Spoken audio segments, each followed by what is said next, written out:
Never assume the worst has happened until you see it with your own eyes. Because sometimes, the people we think we've lost forever are closer than we could ever imagine. A millionaire businessman named Richard stood at what he believed was his daughter's grave, tears streaming down his face as he begged for forgiveness. But here's the twist that'll blow your mind. His daughter Emma wasn't dead.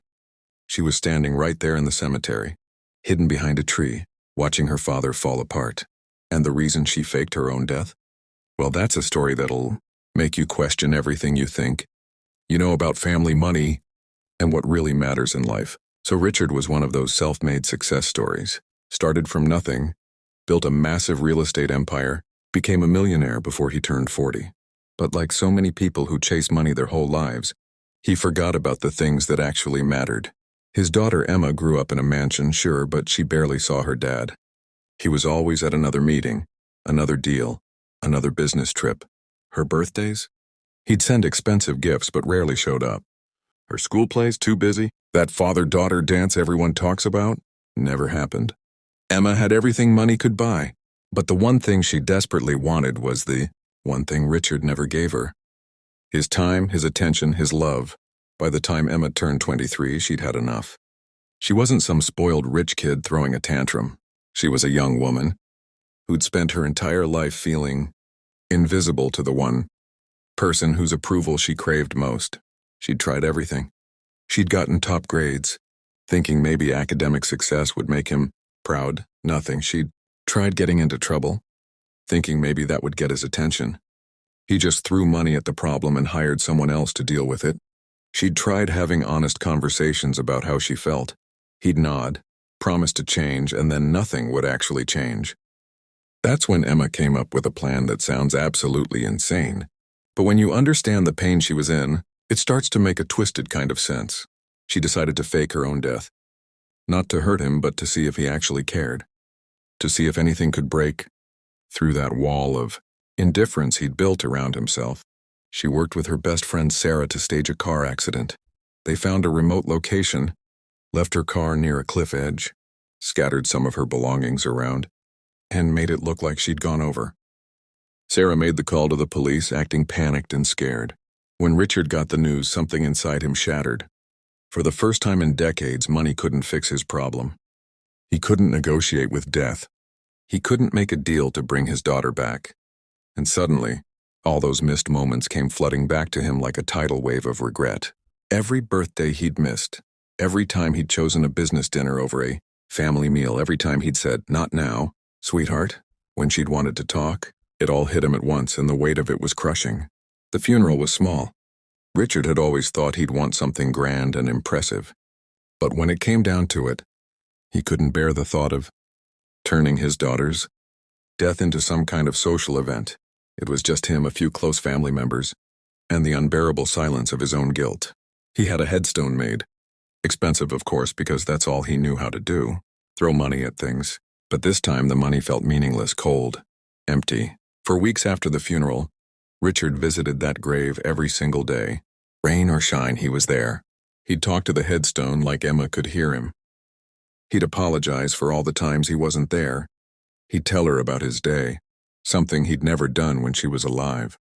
He'd bring flowers not because someone told him to, but because he genuinely wanted to.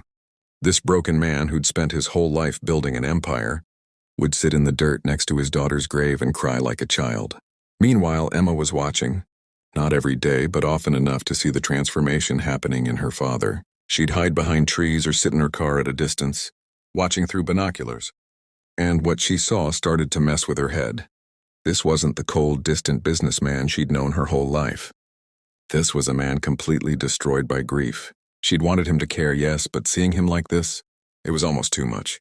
Emma started to doubt her plan. She'd thought she'd feel vindicated, seeing proof that he actually loved her. Instead, she just felt guilty. Really, really guilty. Because here's the thing about revenge or teaching someone a lesson. It might feel justified in your head, but when you actually see the pain you're causing, it hits different. About 2 months after the fake funeral, Richard was at the grave again. It was raining, one of those cold, miserable rains that seems to match the mood perfectly. He was on his knees in the mud, not caring about his expensive suit, just talking to the headstone, telling Emma how he'd give up everything. Every dollar, every property, every business deal, just to have one more day with her, to tell her he loved her, to actually be her father instead of just her bank account. And that's when Emma couldn't take it anymore. She stepped out from behind the tree where she'd been hiding. Just stood there in the rain, 30 feet away from her father, her heart pounding so hard she thought it might explode. Richard saw movement in his peripheral vision. He looked up, annoyed at first that someone was interrupting his private moment of grief. And then he froze, because standing there soaking wet and very much alive was his daughter. For a long moment, neither of them moved. Richard's brain couldn't process what he was seeing. Was it a ghost? Was he hallucinating from grief? Emma took a step forward, then another, and finally she spoke. Just one word, Dad. And that's when Richard knew it was real. He stumbled to his feet, nearly falling in the mud, and just stared at her. The emotions on his face cycled through everything. Shock, confusion, disbelief, joy, anger, relief. All at once. Emma started crying, trying to explain through her tears why she'd done it. How invisible she'd felt her whole life. How desperate she'd been for him to just see her. Really see her, as his daughter, and not just another responsibility to manage. And Richard? He didn't yell. He didn't demand explanations. He just pulled her into the tightest hug he'd ever given anyone in his life and sobbed into her shoulder, saying, "I'm sorry," over and over again like a broken record. They stood there in that cemetery in the pouring rain, next to a headstone for someone who wasn't dead, and they had the honest conversation they should have had years ago.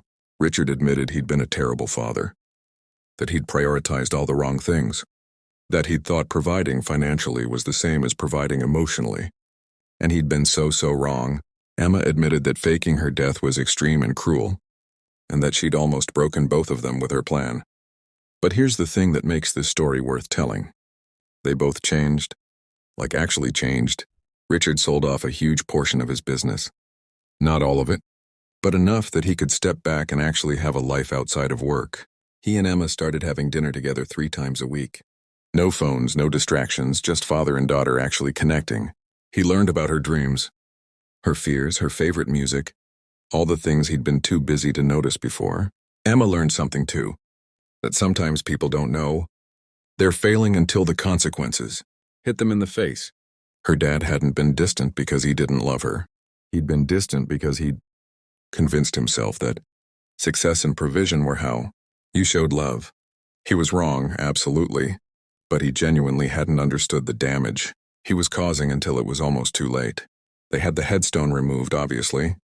That was a weird conversation with the cemetery staff, but they kept a photo of it, believe it or not. As a reminder, Emma keeps it on her desk, and whenever she feels her dad slipping back into old patterns, she just has to look at him and say, "Remember, the rain," and he snaps right back to what matters. Was what Emma did right?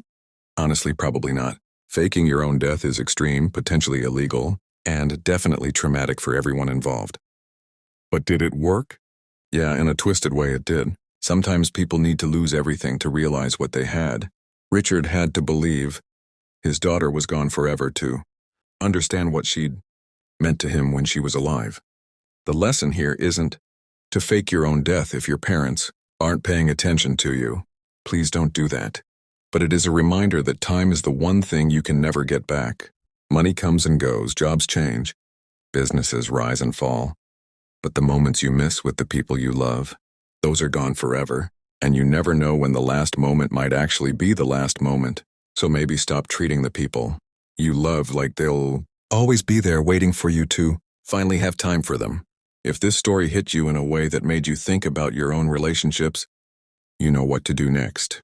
There's another video coming up that you need to see.